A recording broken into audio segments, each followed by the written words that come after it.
Khuddaka Nikaya, the Minor Discourses, the Theragāthā, verses of the Arahant Bhikkhus. Paññāsanipāta, the Book of the 50.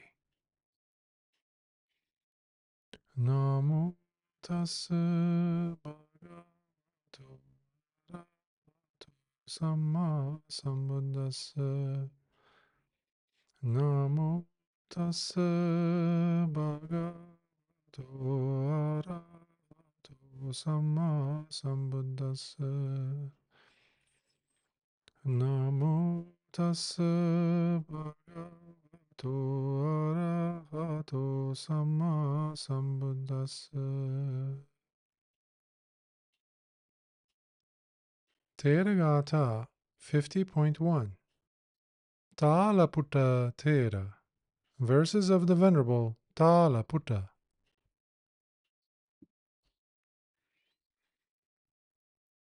When will that moment come, where in my mountain cave I shall be, all alone and without any companions to bother me, to be able to seclude myself, residing and probing as I do, looking into the vastness of states of becoming, as I penetratingly gaze into their state of perpetual inconstancy.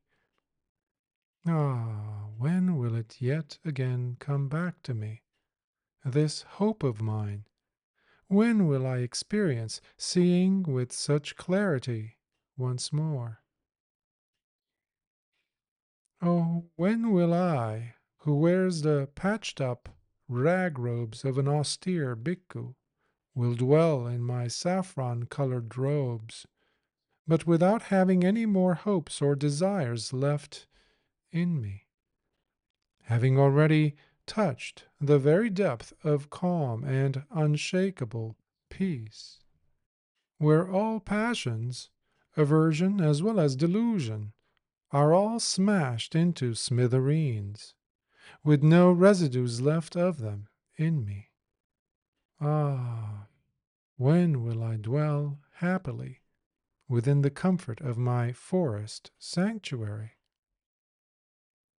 When will that moment be truly upon me, where I penetratingly and beyond the shadow of a doubt could finally see, this body being so terribly transitory, this tyrannical residence of disease and death, as I observe the ceaselessly slipping away of youth from me?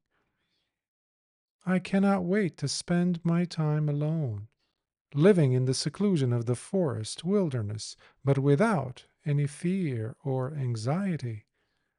Ah, when will that day ever come to me?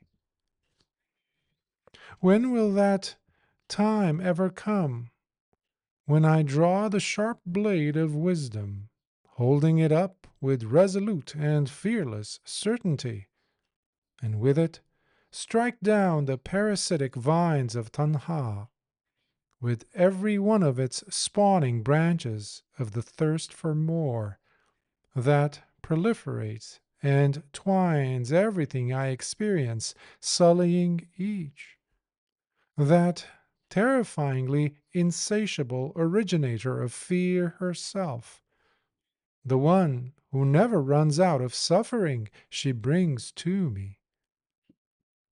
Oh, when will I ever experience such unmistakable clarity of wisdom that destroys craving once and for all with a single blow from its sword? Ah, when will it happen for me, when sitting on the lion's throne I'll draw out the sharp sword of the noble saints, and smite down Mara, and cut him down into pieces, along with his vile armies? When will that moment become a reality for me?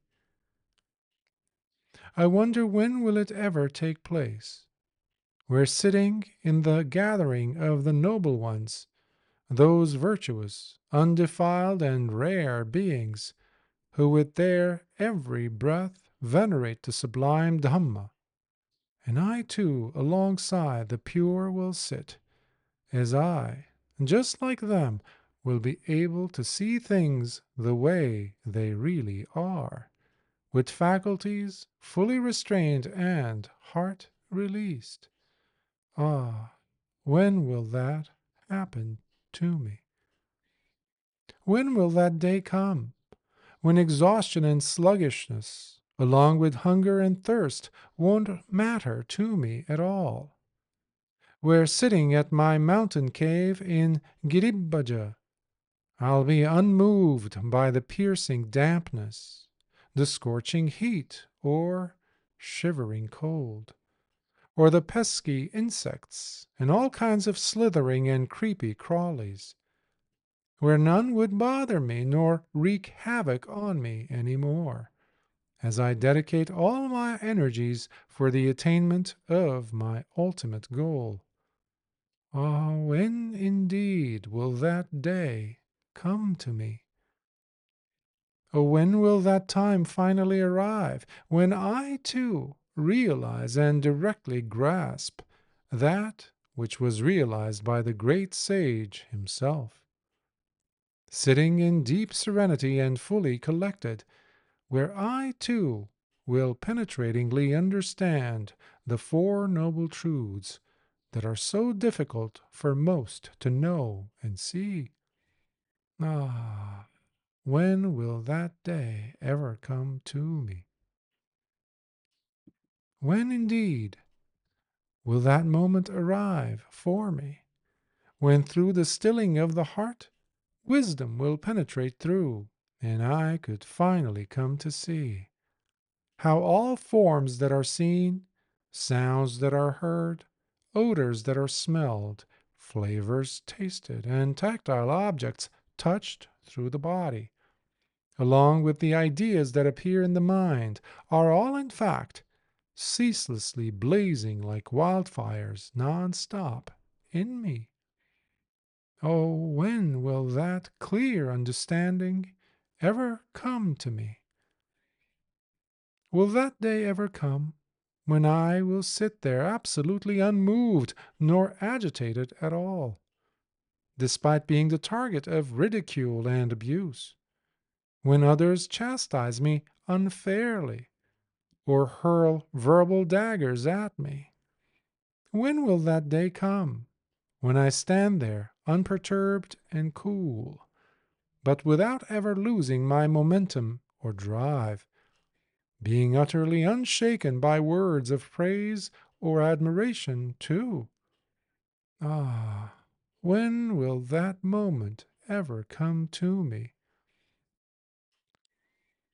Or will I ever have the direct understanding one day, where, on looking upon the five aggregates, making up the world of infinite number of phenomena that's all around me, whether those experienced internally or externally, and see them as nothing more than the piling up of mere pieces of firewood and sticks, bundles of straw, vines and grass, and not much else? Ah, when will that day of true knowing really come to me?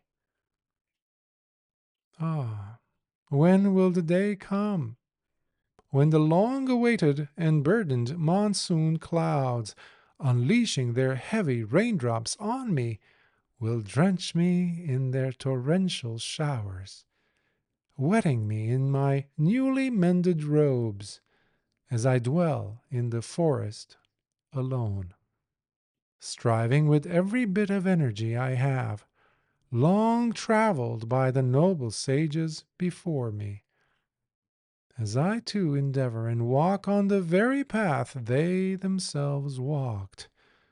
Oh, when will that be a reality for me?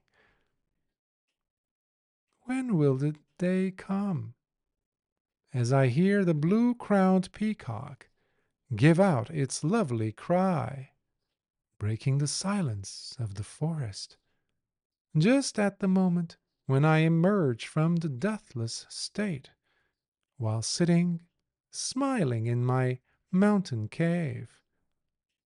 Ah, when will that happen to me? Oh, when will that day come? When completely unobstructed and free, with supernormal abilities, I'll fly over and cross the mighty Ganges, along with the equally wide Yamuna and the Sarasvati rivers, too, as I hover and glide over them all with such ease. When will I travel through the air, soaring high up the terrifying Balavamukha within the ocean waters, and wherever I think of going to effortlessly through the psychic powers developed?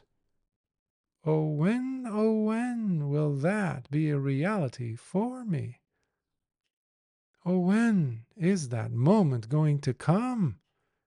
When, supported by the depth and insight gained from meditating, I will rip and tear through all the cords of sensuality along with their snares, those pleasing and attractive forms, along with the lusting after their signs, slashing as I do through them, just like a mighty tusker elephant, moving through the forest completely unobstructed and untouched, tearing through trees and vines, totally unbound and without any constriction. Ah, when will that day really come? Oh, when will that moment arrive for me?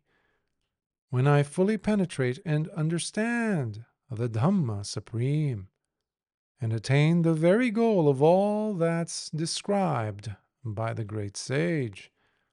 Just as when a bankrupt pauper, who's lost everything, constantly harassed by those to whom he owes many debts, suddenly turns his whole life around by unexpectedly discovering an enormous treasure that was hidden from sight. Truly, when will that moment ever come to me? For so long you kept pestering me non-stop, O heart of mine, nagging me constantly to leave the household life, insisting and pointing out the many ways why it wasn't the right life nor suited for me. Yet, now that I have truly gone forth and ordained, why are you so awfully quiet and laid back? Why are you not vigilant in your drive any more, nor pushing or urging me on to complete the only purpose for which I'm alive and now have gone forth? Wasn't it you, after all, O heart of mine, who kept urging and beseeching me with promises of striving, while saying, right there, on Giribhaja's peak, as the thunderous clouds roar in the rumbling of mighty Indra, you'll be dedicated to the practice with such intensity, and how seated you'd be in meditative urgency, while surrounded by the beautifully translucent colored feathers of the countless birds that'll come to visit you there in the woods. I gave up everything for this, walking away from family, loved ones, and friends too, relinquishing the world and all activities considered as fun or delightful by the many, along with sensory experiences the world takes as truly a full life to live. Abandoning all that, I gladly did for the sake of this, in order to do the right thing by setting myself on the right path. But apparently, despite all that I've endured or given up, you still don't consider it to be enough, do you? O heart of mine, you still look down on me, for nothing I do seems to ever please you, nor be enough, really. But I knew from the start that all the abandoning and giving up was ultimately for no one else but me only. All that, after all, was my own sacrifice to make, and mine alone. So there's not going to be any lamenting nor wailing from me, when I know full well it's a vicious battle that I must engage in every moment, shielding myself with my armor and ready for any assault from any quarter, as I hold up my weapons near to my heart, ready to strike, piercingly as I look at a passing and unreliable world that's so fickle and unsteady. So it was to get the job done that I chose to go forth, you see. To cut myself free and cross over the vast flood, straight to the deathless, and not for anything else. The meticulous and matchless teacher, in his perfect manner of teaching, the great physician himself, the ultimate guide for all those ready to be tamed and therefore listen, has himself instructed. The heart itself is as jittery as a monkey, restless and unsteady, being so difficult to restrain and subjugate for the one who's not yet free, drowning in his deluded passions hopelessly.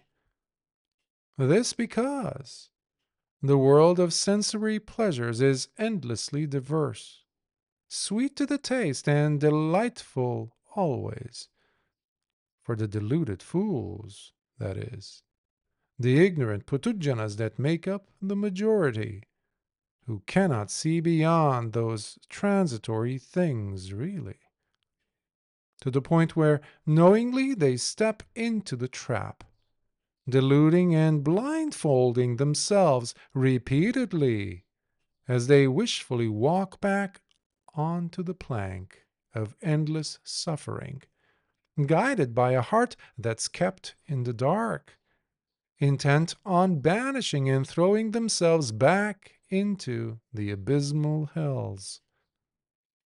Meanwhile, dwelling in the forest, accompanied by the calls of herons and peacocks with their songs, frequently to be visited by tigers and leopards, you used to encouragingly push and motivate me continuously while saying, "Give up all concerns for the body.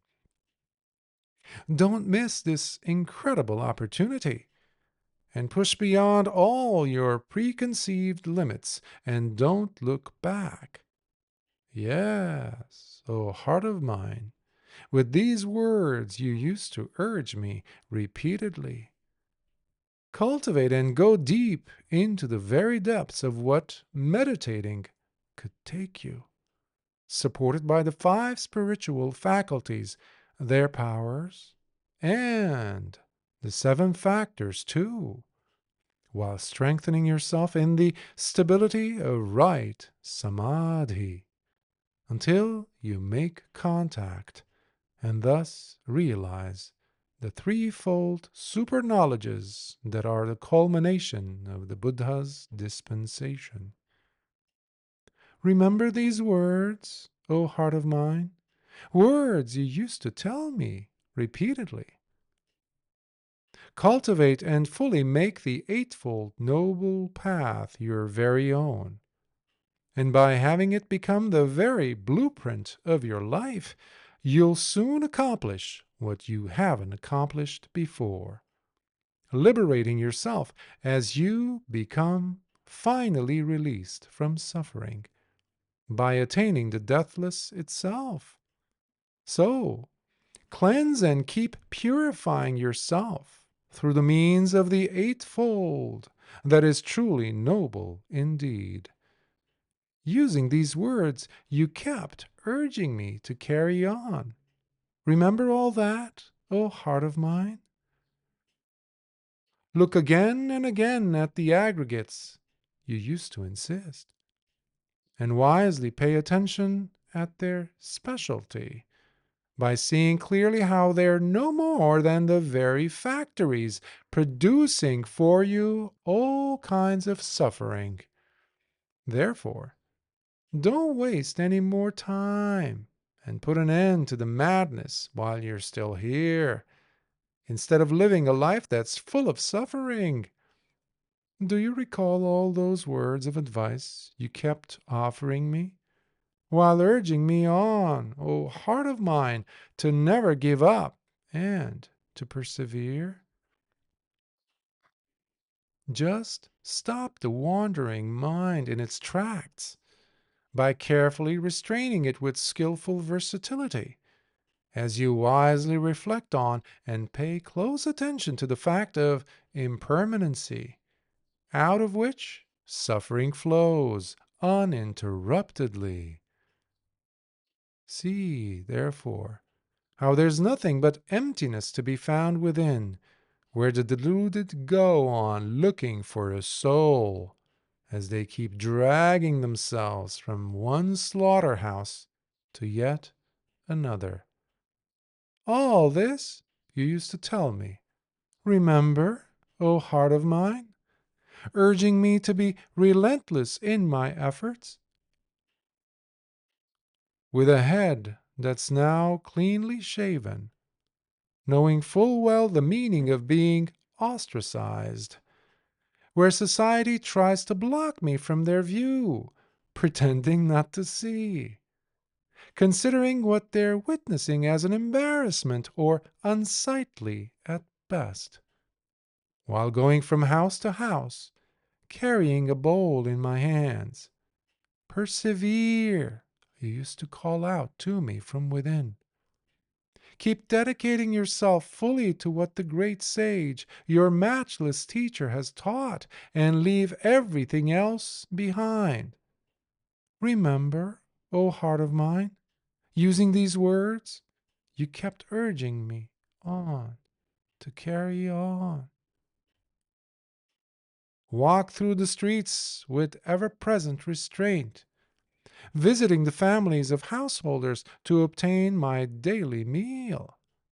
Whatever seen or witnessed through the senses, none remained, nor left to ripple through the heart. For the mind was just as bright as the full moon, lighting up the entirety of the sky, sending out its brilliance throughout on a clear, cloudless night. Remember, all this you used to tell me and witness too, O heart of mine, urging me to never give up in my drive in order to break free.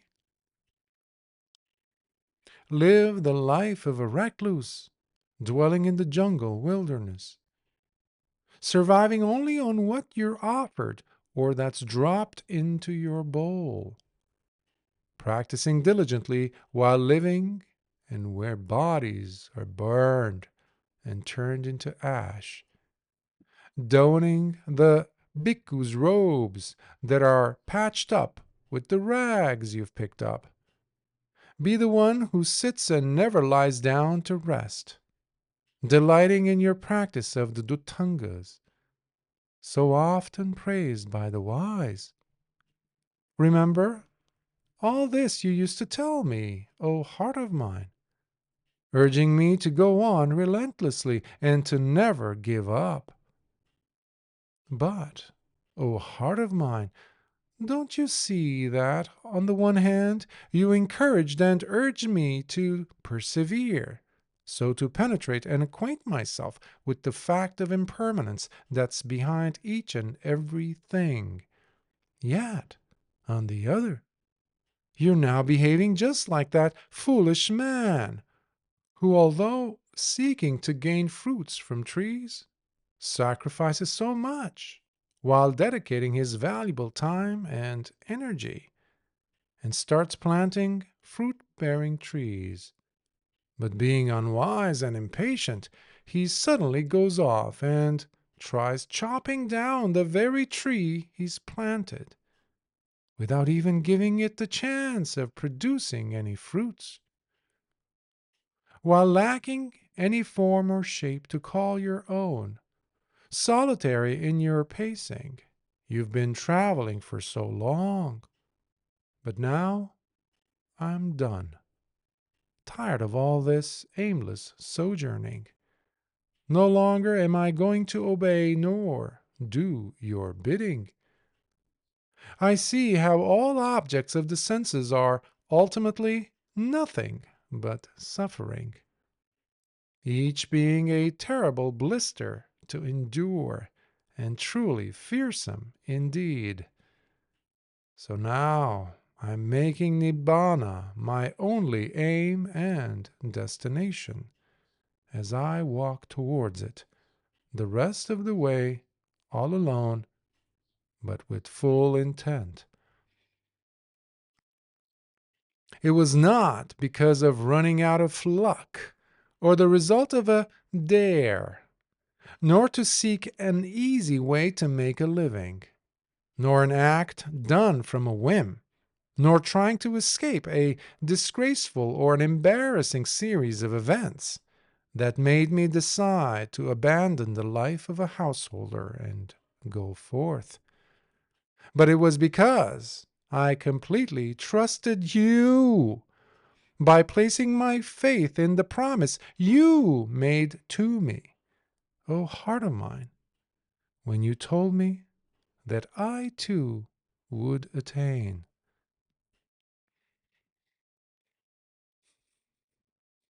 Wisely and truly good men always praise those who have but fewness of wishes in their hearts, those who go on living their lives with contentment, and who put up with unpleasant circumstances and pain with calm composure.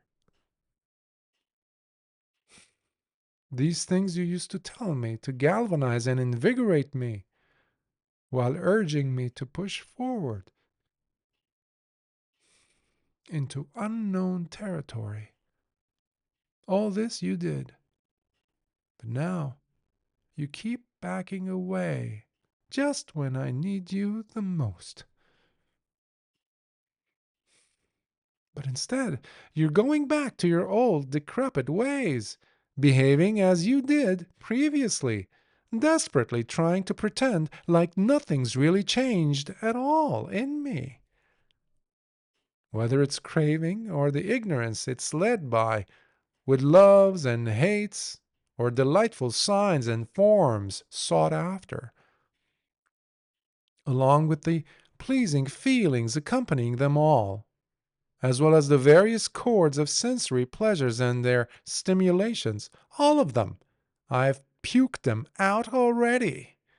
So don't expect me to try to gulp or swallow them back again, for I'm really done with all of that. Can't you see? Oh, heart of mine, wherever I look in my life, I see only what was none but your bidding, which I've obeyed in doing every single time. Yet, for countless lifetimes, I simply followed your whims unquestioningly. Never did I go against, trying to upset you or disobey you in any way.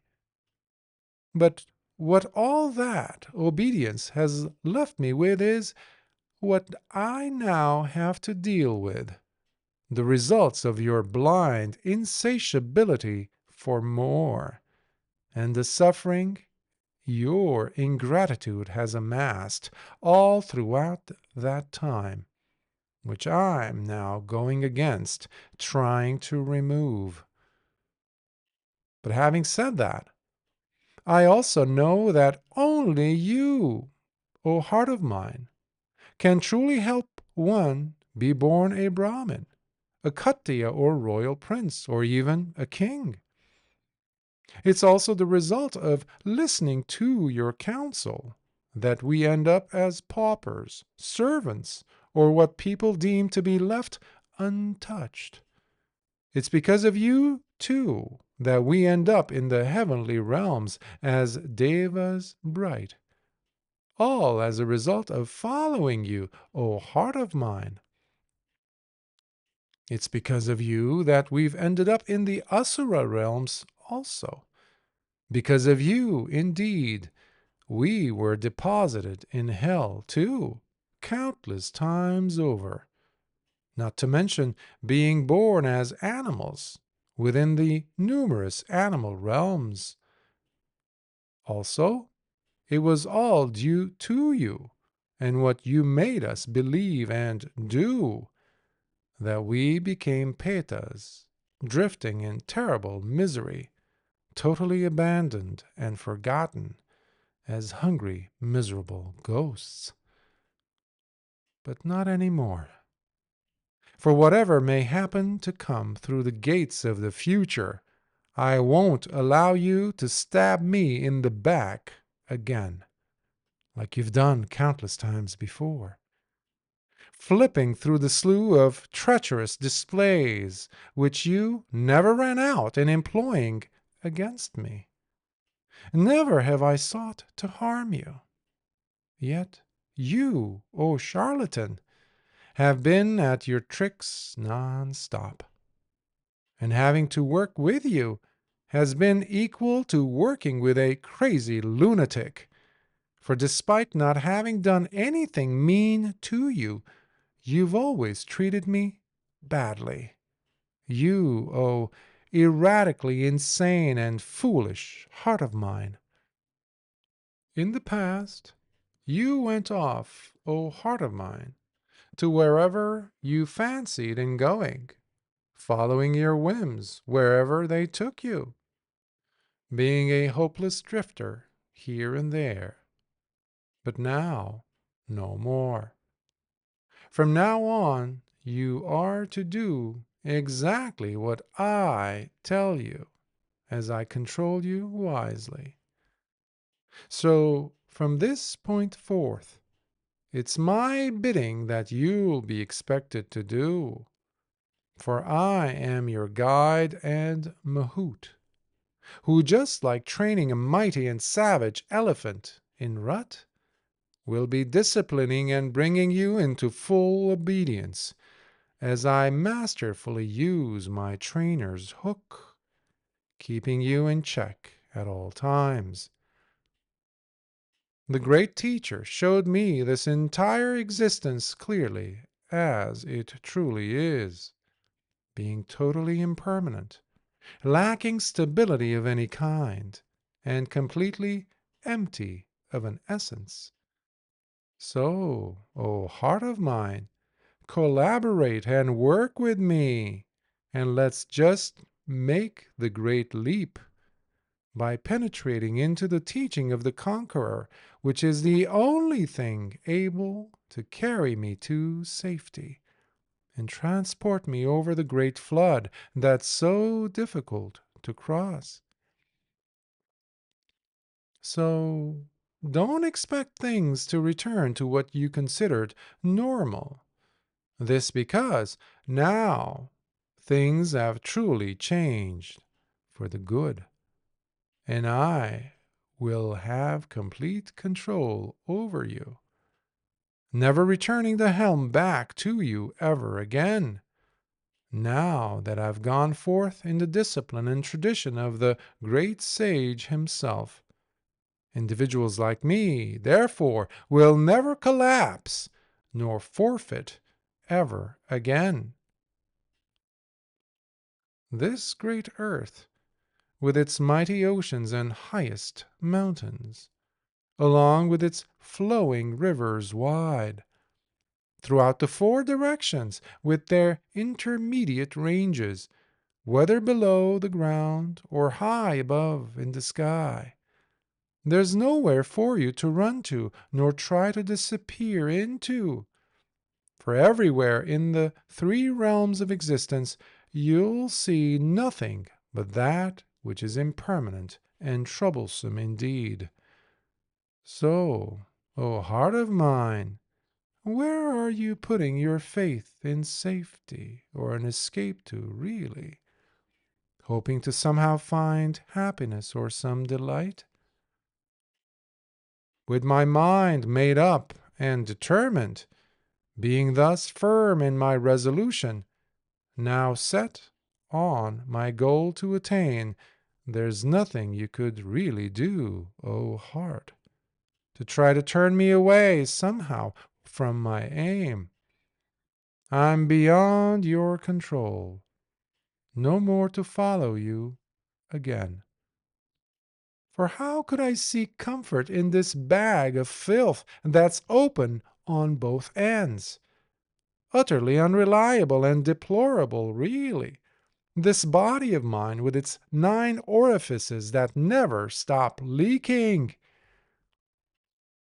You'll love your new home upon the mountain top, in a secluded mountain cave, surrounded with nature's beauty that abounds wherever you turn to look, with wild boars that come to forage and roam, along with antelopes and their families, showered by the monsoon rains that pour. You'll enjoy streams that flow with fresh water for you to drink. That's where you'll feel cozy and safe at last, at your new home in the cave that's waiting for you, with multitudes of colorful birds surrounding you. You'll see them come to dazzle you with their blue crests and necks too, with feathers and plumes in such diversity, and ravishing tails that open like fans in their rainbow hues, giving out their calls, piercing the silent air much like thunders do. You're sure to find much delight and joy, sitting there all alone in the serenity of the wood. And after the rains, when the grass has already grown to 4 fingers' height, and the grove has become puffy as a cloud, witnessing the blooming of flora of every color and sort all around, is exactly where you'll find me, resting upon the budding of flowers as though it were a pillow so fluffy, as I lay down right there in the valley between the mountains, where everything I touch will feel as soft as cotton wool. But make no mistake, it is I who'll be the master of you, doing to you whatever I need to and should do. Content with the little and the fewness of wishes you will truly be, patiently as I work to discipline you and bring you under my control. Soon you'll see how truly soft you'll come to be. Thus I will work on you, no differently than a tireless tanner with the rough hides he must treat, whereby soon you too will end up as supple as catskin, so malleable and pliable indeed. In this manner I will work on you without any breaks in between, treating you as a master trainer does. Thus, content with the little and the fewness of wishes you will truly be, where I'll restrain and beat you into submission if I have to, whether you like it or not, with the persevering energy that's in my heart. Thus, much like a skilled mahout disciplining an uncontrollably fierce elephant seeking to mate, restraining his savagery with the skillful use of the trainer's hook, so too I will be for you, bringing you under my control. And once you're fully tamed, able to follow my lead, reliably disciplined and standing firm, you'll truly be that thoroughbred of a stallion. Only then will I be able to walk safely upon the path, undertaking the training that brings genuine happiness indeed, the very goal and prize of all those who are truly wise, the ones devoted to protecting and purifying their hearts and minds. Therefore, I will tightly fasten you to the meditation's post, just like tying an elephant that gets bound up to a firm post in the ground. So, I'll keep both eyes closely fixed on you, never letting you out of my sight ever again. Under my watchful gaze you'll be, through the means of ever-present sati. In this way, guarded by mindfulness that's overarching and cultivated perfectly, you'll finally disengage and truly be set free from ever landing into another birth, into any state of being. With the help of wisdom that can no longer be hidden or sabotaged, through training properly again and again along the right path, you'll always find yourself to be. Because by then, all wrong and counterfeit paths will naturally be transparent and truly exposed to your vision. Thus, they'll be blocked off for you for good, never getting a chance to mislead you anymore.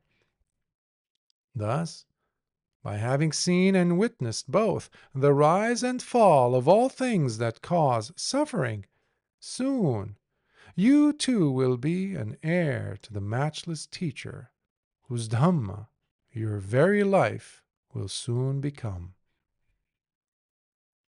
Like a living cow that was dragged repeatedly and tossed into the fire pit, so was I, at the ruthless hands of the four distortions of the mind, ceaselessly burning me in their merciless blaze. But now, you come along and follow in my steps without a worry, as we put to practice the teachings we received from the great sage, who, in his limitless compassion, showed us how to tear apart and destroy all those fetters that shackle and bind. Just like the nimble deer, galloping and roaming free on his way in the woods, going and finding himself a quiet place in the wilderness, I too will go up the steep hill that's crowned at the top by white fluffy clouds.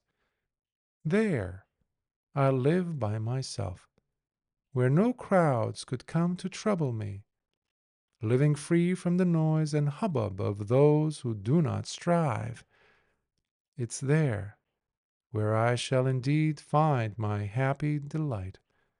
There truly is where you'll finally taste extinction, that is, Nibbana supreme. So, anything less than that will never do, which is the case with the happiness and pleasure that's sought after by males and females throughout the cosmos, trapped in all their realms. All that I now see as your cheap trick, which in their ignorance beings keep falling for again and again, as they go on looking for the next delightful experience to grab out of life.